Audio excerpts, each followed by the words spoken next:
Canal Abelhas Biomacatinga, sou Gilvan.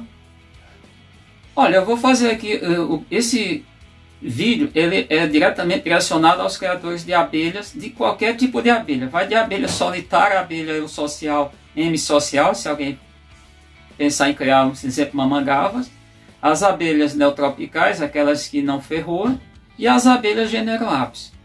Então, o que eu vou posicionar aqui é o que eu vim falando nas últimas semanas. Semana passada foi Semana do Meio Ambiente, etc. Dia 5 foi dia de junho, foi o Dia Mundial do Meio Ambiente. E a gente tem que se preocupar com muitas coisas. Aqui eu vou fazer alguns pontos importantes que é para vocês pensarem. Olha, muita gente falando que não deveria estar falando porque está provocando. De fato, isso influencia as pessoas. Eu não influencio tanto.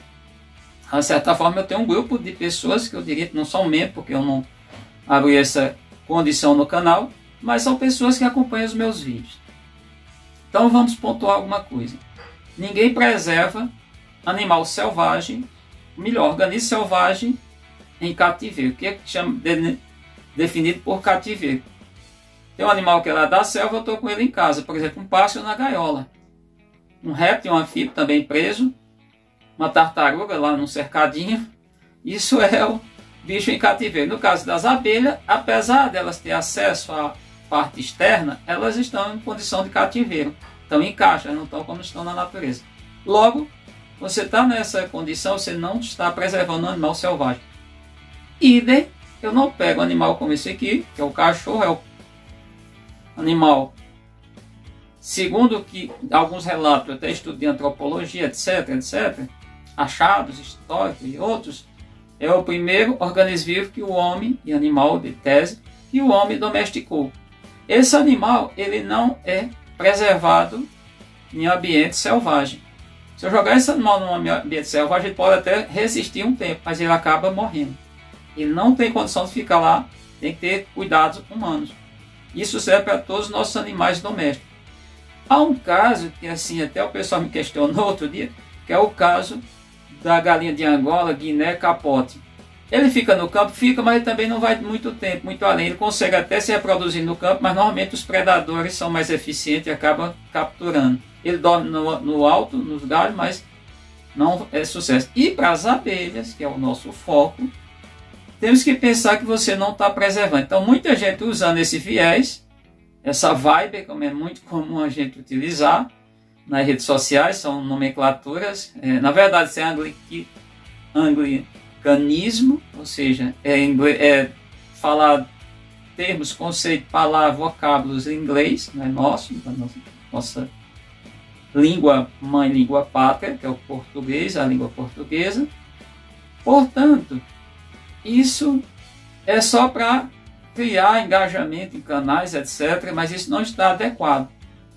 O máximo que você pode é conservar. Você não é tratado desse jeito. Se você está numa borda de uma área, dentro do local onde a abelha existe, aí você não evita que as abelhas enxamem, soltem enxame, mas for muito próximo. Aquele local, eu, por exemplo, tenho esse caso. Eu estou aqui junto a uma reserva do Exército Brasileiro, as mandaçaia, munduri, as abelhas que eu crio, e inclusive até os vizinhos já viram a abelha branca soltando enxame, que esses enxames, porque elas estavam naquela, chamei de rebuliço. Rebuliço tem várias conotações, se você for pegar lá, e denotações também. Entendam lá, os dois conceitos da língua portuguesa, não vou aqui explicar, que não é uma explicação da língua portuguesa em si, mas soltou enxame para essa localidade. Então, o que eu chamo a atenção? Um é o cuidado com esses animais. Primeiro, caixa. Eu vou fazer um vídeo tutorial, vai ser caixa de abelhas, é o tutorial, e eu vou explicar, claro, já tem outros canais, certamente, provavelmente, mas aí eu vou fazer uma exemplificação. Mas o local onde você vai expor essa caixa de abelha. Não pode ser um ambiente que pegue sol nem chuva, é um ambiente protegido da chuva e do sol. De preferência seria um local com a cobertura sintética, mas acima da cobertura sintética existe uma cobertura verde, ou seja, não é que você vai pintar de verde, entenda, é que você vai ter plantas para fazer uma coisa importante chamada conforto térmico. O que seria esse conforto térmico? Porque as plantas com muitas folhas, elas pegam energia luminosa e convertem em energia química, com isso evitando que a energia luminosa se transforme em energia térmica, calor.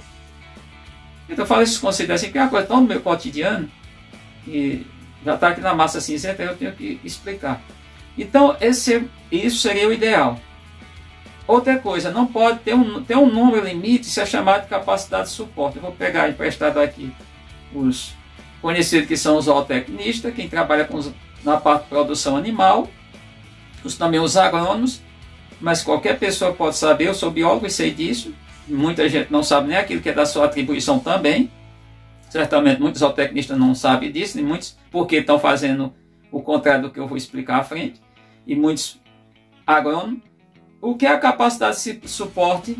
É uma quantidade de indivíduos, uma determinada espécie por área, por ambiente, espaço físico.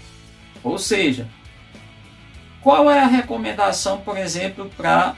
Aí você encontra de diferentes tipos, mas na maioria, quem publica, por exemplo, na apicultura, chega até 70 caixas por ambiente que tem um espaço ali no seu entorno, pelo menos 3 km de raio, porque é o local onde as abelhas ápis vão fazer o que o pessoal chama pastagem, que elas vão coletar de fato o que elas precisam, somente maior quantidade, que é os néctares, que são diferentes plantas, são o açúcar das plantas e o pólen. No caso das abelhas nativas, um ambiente muito bom, nesse raio também, de 3 km, que é mais ou menos... A abelha apis viaja mais, ou melhor, ela vai buscar alimento num raio que chega, uns falam até 6 km, mas ela vai nessa questão quando está no limite extremo, ela vai ficar sempre bom, o alimento vai estar abaixo de 1,5 km, 1.500 metros no raio. As abelhas nativas, menos ainda, é bom que o raio venha estar 1.000 metros para baixo, 0 a 1.000 metros. 0 metros, ou seja, praticamente junto à sua, onde ela está instalada, e que a abelha consiga. Então, a indicação num raio de 3 km, que na verdade dá um diâmetro de 6, é de 120, no extremo 160 colônias, caixa com abelhas, são as que tem ali as colônias. Tá bom? Isso é o que é indicado pela literatura. Então, porque se você ultrapassar isso, você supera em muito a sua capacidade de suporte. Claro, se uma abelha muito pequena, você não pode pensar usar essa regra, adotar essa regra como fosse uma regra, uma fórmula geral. Por exemplo, você tem a abelha labiolus que é bem pequenininha, mas você mesmo com uma mandaçaia que tem em torno aí de 1.000 indivíduos, qualquer mandaçaia das 4 é em torno disso, você não deve ter mais de 170 colônias num local, numa área dessa. Aí o que está acontecendo? O pessoal dentro de cidade, que já não tem essa quantidade, já é limitada, já é diferente, estou falando de lugar bom, no campo. Aí eles querem criar 300, 400, 1.000, 2.000. Houve um vídeo que foi também o pessoal que estava fazendo, batendo palma para aquilo ali. A gente também não precisa aqui nem comentar com vocês, são bastante inteligentes para saber, suficientemente inteligentes para saber o que eu estou aqui, qual é o meu raciocínio a respeito disso. Ele tinha certo, era 8.000 colônias, inclusive fora do local de ocorrência de Uruçu nordestina. O que ia acontecer com aquelas abelhas? Todas com fome, porque o alimento não dá. Então, quando você coloca, tem até muitos, tem trabalho, tem pessoas até que não estão na pesquisa, mostrando o caso, quando você joga um monte de quantidade de colônias. Teve um caso interessante, isso foi em 2008, 2009, o pessoal do Piauí migraram para a Serra do Araripe com muitos, vamos chamar apiários, levar na apicultura migratória, jogaram lá, as abelhas não produziram mel, porque tinha tanta abelha, eles concentraram tantas colônias, tantas caixas, jogaram de forma de falar, que as abelhas produziram pouco. Então, essas dicas é extremamente importante, você quer criar abelha. Não adianta você, hoje, inclusive, todo o pessoal que trabalha, toda a produção, seja produção agrícola ou pecuária, ou ambas, eles sabem de uma coisa, que não adianta você ter uma quantidade de organismo vivo se você não tem qualidade, se não tem produção. Então você precisa otimizar.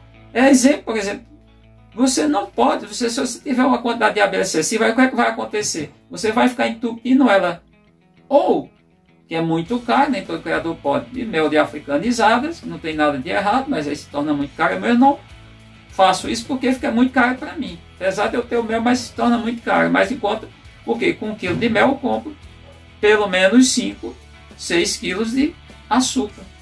E aí vai dar para... Ou seja, do ponto de vista econômico, até porque eu não vendo tão caro as minhas colônias, e não...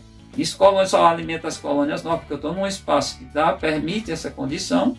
Eu não preciso alimentar abelhas velhas, colônias antigas, só as recém-formadas, que estão em desenvolvimento. O cara vai ficar empurrando toneladas de açúcar. Primeira coisa que não é legal.